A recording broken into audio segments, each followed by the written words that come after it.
आप सबको मेरी ओर से जी बहन भाइयों को प्यार भरा नमस्कार और सभी को प्यार। तो सतगुरु महाराज की जय हो, एकादशी माता की भी जय हो।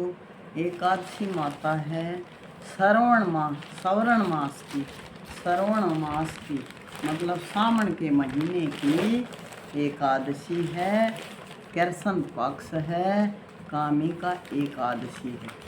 तो एकादशी का बड़ा महत्व है जी। और इस एकादशी में तुलसी पूजन का भी बड़ा महत्व है।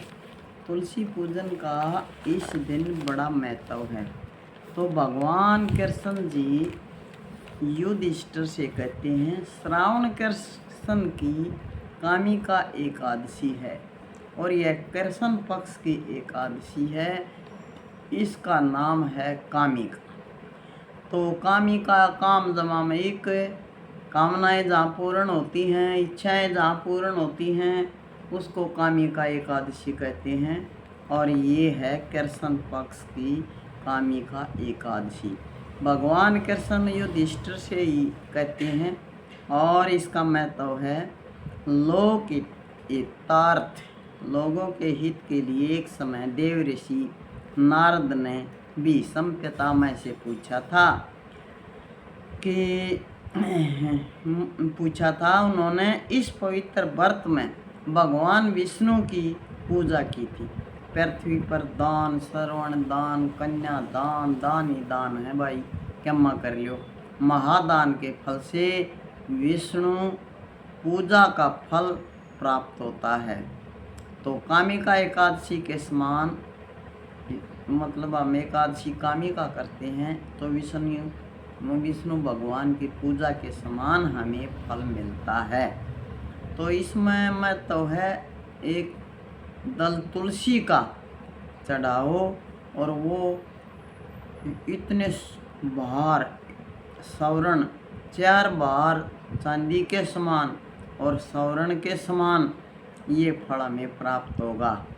इसलिए कामिका एकादशी का इतना महत्व है और इस दिन तुलसी के दर्शन करने चाहिए। तो शास्त्रों के अनुसार इसकी कथा है कि एक बार एक ब्राह्मण बहुत ही बुद्धिमान था और उस ब्राह्मण से जुड़ी हुई ये कथा है। बहुत ही बुद्धिमान था और वह व्रत नहीं करता था, लेकिन उससे जुड़ी हुई एक प्राचीन कथा है। उसके अनुसार गांव में एक क्रोधी व्यक्ति रहता था, क्रोधी व्यक्ति। तो एक दिन उसका एक ब्राह्मण तक झगड़ा हो गया। क्रोधी आदमी तो भाई झगड़े करेगा और के पूजा करेगा। तो एक गांव में एक क्रोधी व्यक्ति रहता था, बहुत लड़ाकू था और उसका एक ब्राह्मण से झगड़ा हो गया।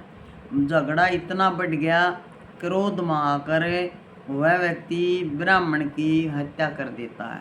उसका क्रोध इतना बढ़ गया कि उसने ब्राह्मण की हत्या करती। ब्राह्मण, गौ, इनका तो गुरु, अंता, इनका तो बड़ा पाप लगता है।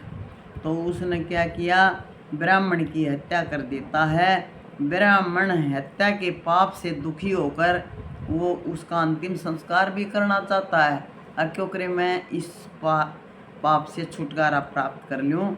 तो उस क्रोधी व्यक्ति ने सोचा कि मैं इस ब्राह्मण का अंतिम संस्कार कर दूँ, लेकिन अन्य ब्राह्मणों ने उसका विरोध कराया। ब्राह्मण क्यों करने देते उसने अंतिम संस्कार। ब्राह्मणों ने उनको रोक दिया और उसका विरोध किया।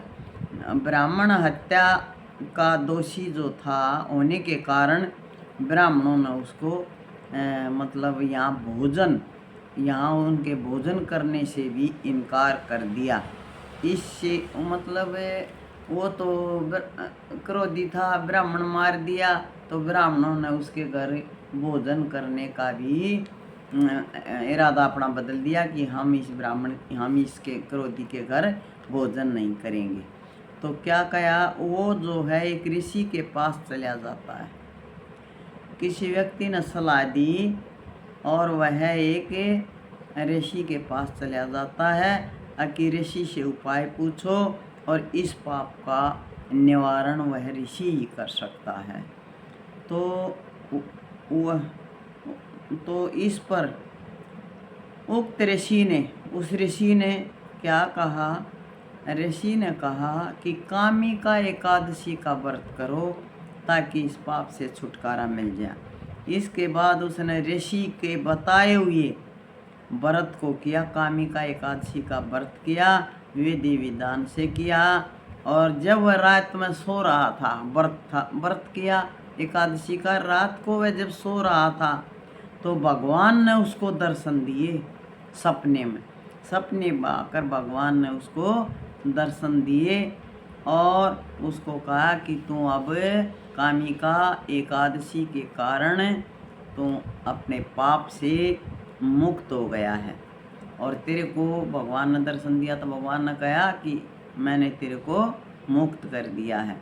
इस व्रत में अश्वमेध यज्ञ के समान फल प्राप्त होता है। तो वही इस व्रत को करना चाहिए सभी को। और तुलसी के दर्शन करने चाहिए। ये कामिका एकादशी पर तुलसी के दर्शन बहुत ही शुभ हैं और दर्शन करने चाहिए। कृष्ण भगवान की जय हो, माता एकादशी की सदा जय हो। और जी इस एकादशी की कथा को पढ़ना और व्रत करना। बहनों, आपसे सानुरोध प्रार्थना है कि एकादशी का व्रत ही सबसे बड़ा है, सबसे महान है। और कृष्ण जी कहते हैं कि ये जो मेरी भक्ति करता है मैं उसको भवसागर से पार कर देता हूँ। और जो पितरा की भक्ति, रोरा की भक्ति करते हैं तो वो इसी योनि में जाते हैं। तो मेरी भक्ति करने वाले का मैं हर एक काम सिद्ध करता हूँ और उसको अपने लोक में ही ले जाता हूँ। अतः आप सबसे हाथ जोड़कर नम्र निवेदन है कि इस एकादशी का व्रत सभी को करना चाहिए। एकादशी माता की सदा ही जय हो। और इसमें प्रेम और भक्ति ही सबसे अच्छी है, सर्वोपरि है, प्रेम और भक्ति। तो भगवान कहते हैं जो प्रेम से मेरे इस व्रत को करता है या मेरा अनन्य भगत है और चिंतन करता है, निश्चित रूप से मैं उसको कठिनाइयों से उभारता हूँ और अपने लोक में पहुँचाता हूँ। और वे मेरे प्रिय भक्त होते हैं और इस संसार में वह दोबारा नहीं आते। तो इसलिए भगवान जो है अर्जुन को भी यही उपदेश देते हैं कि जो मेरे आज्ञा के अनुसार चलते हैं उनका मैं बेड़ा पार लगा देता हूँ। जय हिंद। और आप सबकी शुभकामनाएं। एकादशी पर आपको, देशवासियों को शुभकामनाएं और एकादशी माता की जय हो। श्री कृष्ण जी राधा जी की जय हो।